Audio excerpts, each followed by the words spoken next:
যে আসামি তার ভাতিজাকে হাতুড়ি দিয়ে পিটিয়ে নৃশংসভাবে হত্যা করে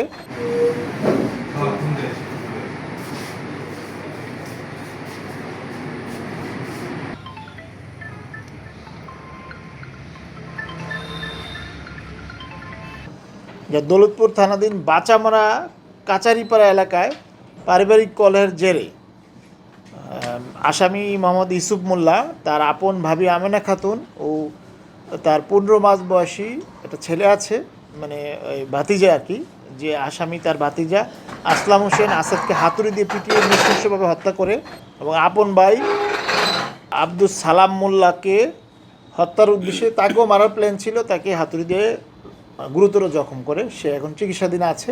তো এই ঘটনায় গত 31 তারিখে আমরা একটা মামলা রুজু হয়।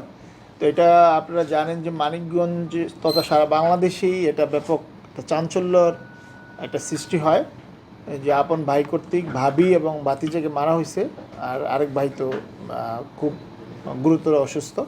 আমাদের এই বিশেষ করে থানাও কাজ করেছে, পাশাপাশি আমাদের জেলা গোয়েন্দা সংস্থা ডিবি মূলত এই মূল আসামি যে প্রিন্সিপাল একিউজড আছে ইউসুফ মোল্লাকে আমরা গতকাল রাতে আমরা ধরতে সক্ষম হই। তো সে সমস্ত ঘটনা আমাদের কাছে স্বীকার করেছে, তার ভিতরে হতাশা আছে। আমরা যতটুকু জানতে পেরেছি যে ভাইকে সে সিরিয়াসলি ইনজুর করেছে তার এই ভাই কিন্তু তাকে লেখাপড়া করিয়েছে, সে প্রাইম বিশ্ববিদ্যালয় থেকে বিবিএ এমবিএ করেছে, আর সে একটা প্রাইভেট ফার্মে কাজ করত, পাশাপাশি সে ফ্রিল্যান্সিংয়ের কাজ করে টাকা পয়সা ইনকাম করত। মূলত ভাই এবং ভাবির প্রতি তার আক্রোশের কারণটা হচ্ছে ওরা যে বাড়িটাতে থাকে এই বাড়িতে ওরা যখন বাড়িতে আসে বা বিভিন্ন অনুষ্ঠান হয় এই বাড়িতে গেলে ওদেরকে ঠিকমতে ভাই এবং ভাবি তাদের টেক কেয়ার করে না বা তাদের প্রতি তাদের আচরণটা একটু বিমাতাসুলভ। তো এটা নিয়ে তাদের একটা ক্ষোভ আছে।